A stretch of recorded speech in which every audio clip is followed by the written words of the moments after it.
Okay, this is a demo on doing Werewolf. And by the way, I'm Paul Abrams at DRAWforever.com. Okay, just like when we do almost anything, comics or cartoons or whatever, we start with the main action, which is going to be a werewolf kind of leaning forward. Find where the shoulders are, where the body's going to be.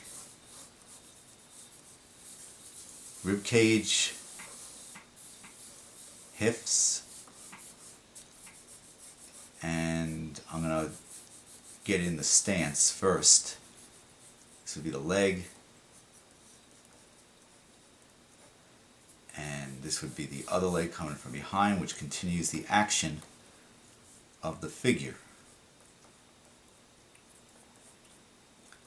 If you notice right now, it looks a lot like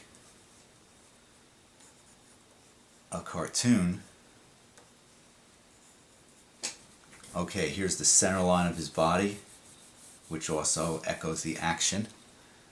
And what I want to do is get where his arm's going to be. And again, I'm exaggerating. I'm making him much more massive than a normal person, obviously.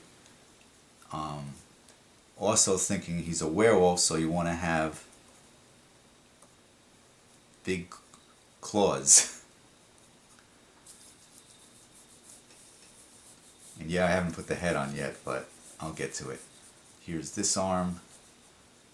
And part of it, again, the silhouette should read really well.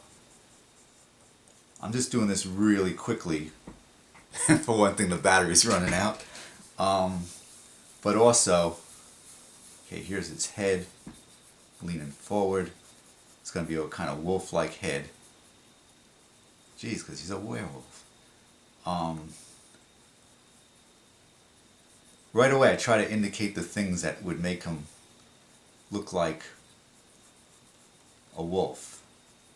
You should be able to see it right away, that jaw is open. Jaw's got to feel like it comes here. And here's his ear. Here might be, if you could have seen it, the other ear, but I'm going to give him like a lot of hair on his back coming up. Okay, so even at this stage you could say, yeah, we've got a muscular figure with a werewolf, with a man with a wolf's head. You're going to have hair coming here, you're going to have hair hanging down here, hair coming here. All this should be mapped in ahead of time, so when you start drawing it, it looks right. This leg's in front of this one. Okay, going back to the head. He's just kind of reestablishing a lot of the lines, but he's going to be snarling.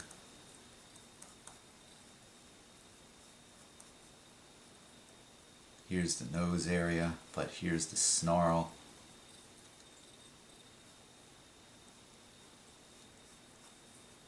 And of course, the fangs.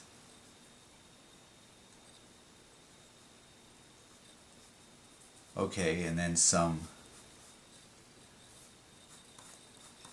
Basically, like I said, you're working back into your drawing with your previous construction, and you're just detailing it out. The shoulders are going to have a lot of hair on them.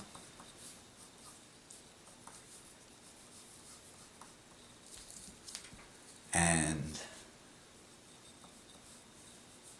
you got the hair from the arm. Now as far as doing the hand, like this hand, think of it as like very jagged. He's got long claws. Again, you know, look at the other things we had done. The thumb. Had to do a thumb when I did the demo on the hands.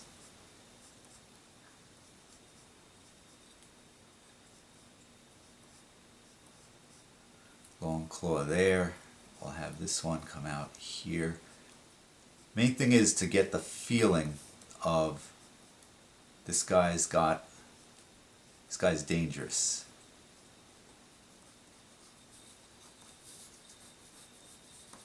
And part of what makes him look dangerous is the shagginess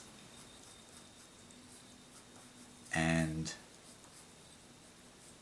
the sharpness of claws. It's a very jagged pose, in case you didn't notice. And jagged, of course, reads as kind of uncomfortable.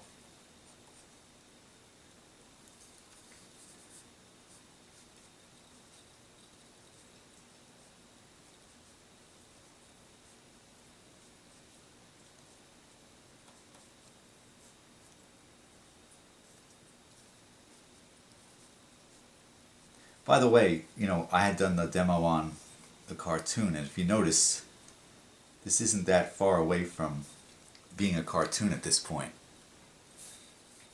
In fact, in the old days, when painters used to paint, I'm talking about like the old masters, when they would do their drawing, the initial drawing for the painting, which they would then transfer onto the canvas, it was called a cartoon. That was the original use of it, because it was a simplified, somewhat exaggerated drawing of what they were going to end up painting.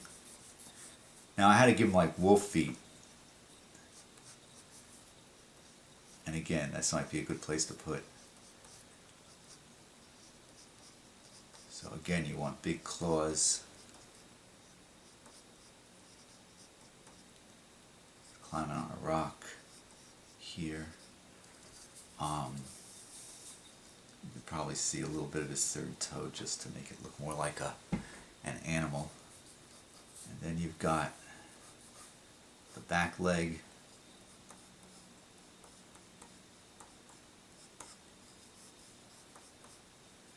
Oh, I'm forgetting to put fur coming down here.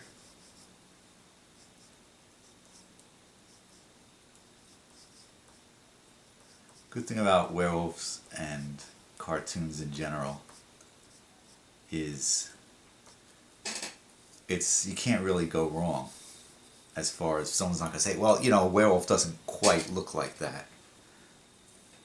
As you probably know from watching movies where the werewolves, sometimes they look fantastic and sometimes they look awful, and you think, how the heck why did they design that?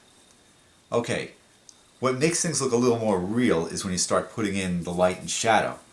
You want to emphasize the action, so the light would be coming either from above or from the upper, whatever side that is, the upper right side.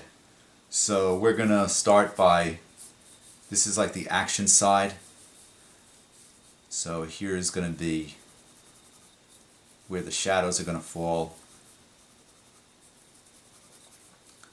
You could actually throw a lot of this into shadow. It'll just make it look spookier and more solid. And you carry that shadow right through to the lower leg. Same thing, the head's going to be casting a shadow. This arm is going to end up, most of it, in shadow. The underplane in shadow. So it gives it like a solidity. And I'm being a little choosy about where to put the shadow because you want some of it. You don't want to throw the whole head into shadow.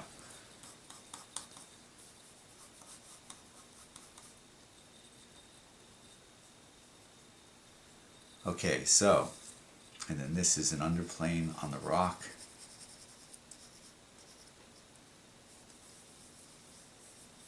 Underplane, you can put in as much detail as you want, but a lot of this leg is under.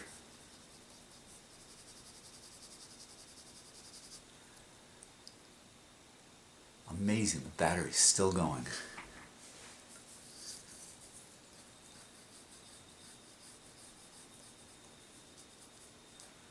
I don't think werewolves have tails. You're going to get some shadow from his arm onto his body, underplane of his arm.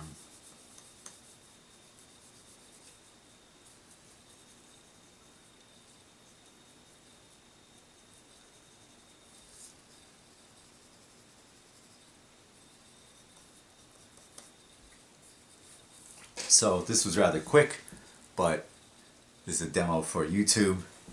This is how to draw a werewolf later you can go back and like start really detailing it out. Okay, thank you very much. Remember to keep checking DRAWforever.com to see when we post new videos. Thank you.